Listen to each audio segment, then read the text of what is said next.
What we're looking at now is going to be a bit of a roller coaster, so it comes with a bit of a health warning. It's a full-on quant and qualitative research debrief, 2 questionnaires, each with 40 questions, lots of open-ended comment boxes, so I had something like 400 verbatims, and I'm going to attempt to deliver this debrief in 14 minutes. So you might well get motion sickness. However, what I do want to be able to promise you is 3 clear themes coming out of this rather large study, and that those 3 themes will be and can be debated by the panel coming up after coffee. So hold those questions and feed them into the panel afterwards. So what is this study? Well, it's building on the qualitative research that was done just over a year ago, and we set ourselves 4 objectives.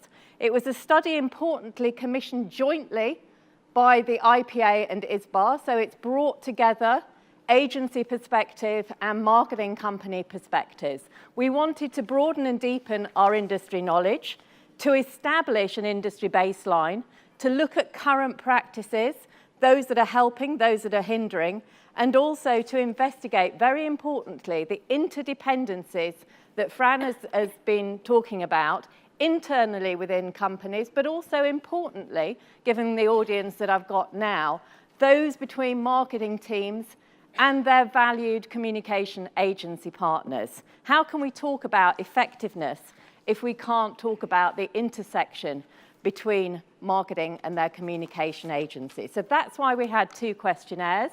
We got a fabulous response level, so no doubt at all about the level of participants, the robust data that we have to work with. So this is not me and my opinions. These are the collective opinions of over 200 people who took the time to answer that rather lengthy, it must be admitted, survey of over 40 questions. Why did they respond? Well, marketing effectiveness, and I guess it's why we're here today, is on many a management to-do list. Have a look, and I love, if you can read it, the top right-hand quote there from an agency. Our own effectiveness drive is led by the perception that we, oh dear, as an agency, are rather bad at it. But what you've also got on the client side, senior leaders are embracing it. It's an energized focus. So this is a big study, and it's on an important topic. So what's the current reality? We started by asking, well, you marketers, how do you think you're doing currently?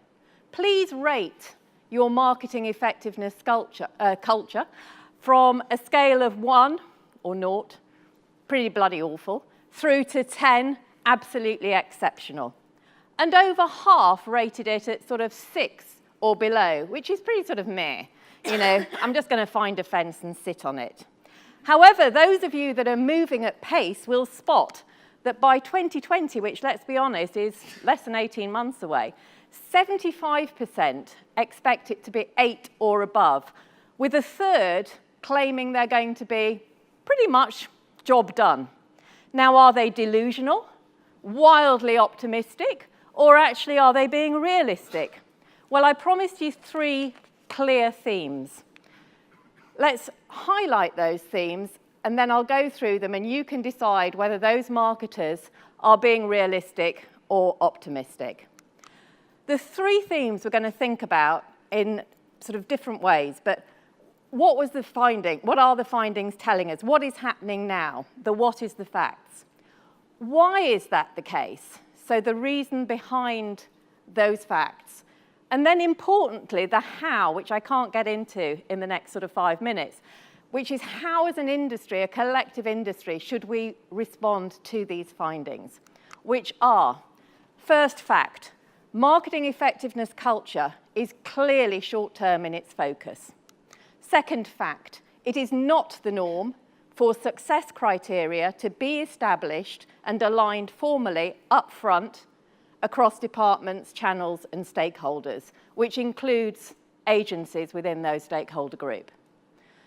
Third fact, marketing effectiveness is no longer the remit solely of marketing. It is a shared responsibility, and yet the culture isn't necessarily supporting the collaboration and the attitudinal shifts that that requires. So those are my sort of 3 themes and my 3 facts. Let's look at the first one. I knew I had to be quick. The first one in more detail.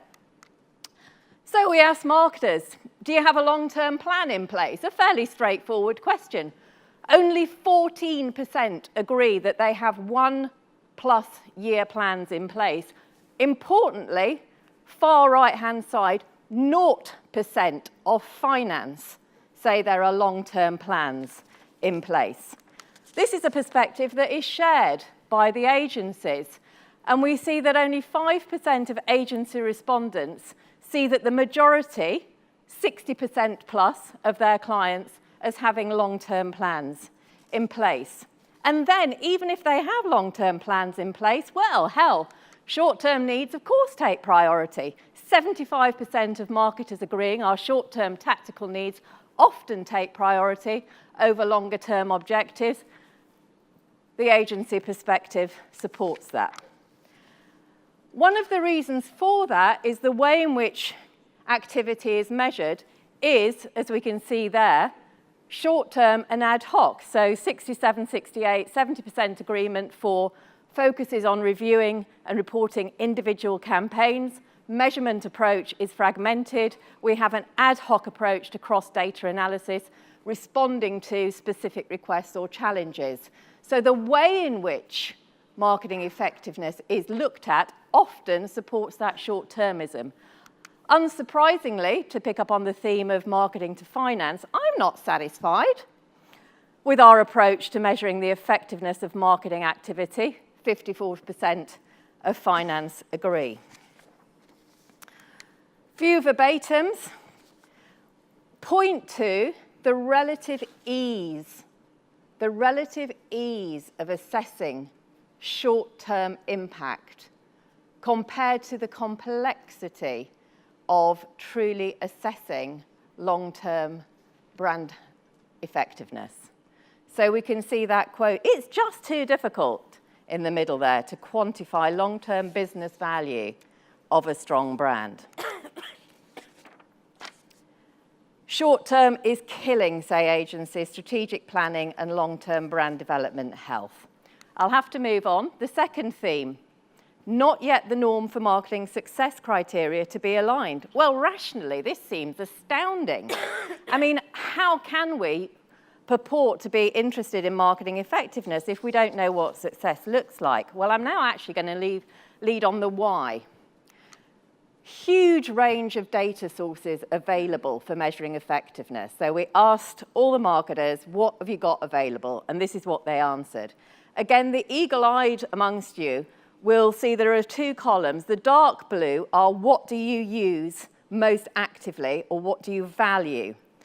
And you can see, interestingly, that the tried and trusted favourites of sales data and brand tracking are up there as the 2 most actively used, with the third of customer data tracking sneaking in there. Agencies confirm the data sources, so quite a similar perspective that their clients have. They have variable access. They have great alignment on being able to access brand tracking. And you can see that the gap is most evident on sales data and customer tracking data. So they know their clients have it, they can't always access it. So back to the what. Our marketers admit 14% strongly agreeing that the success criteria is established up front. Let's look at the questions. So the one underlined, we agree our marketing success criteria across all relevant stakeholders and business areas.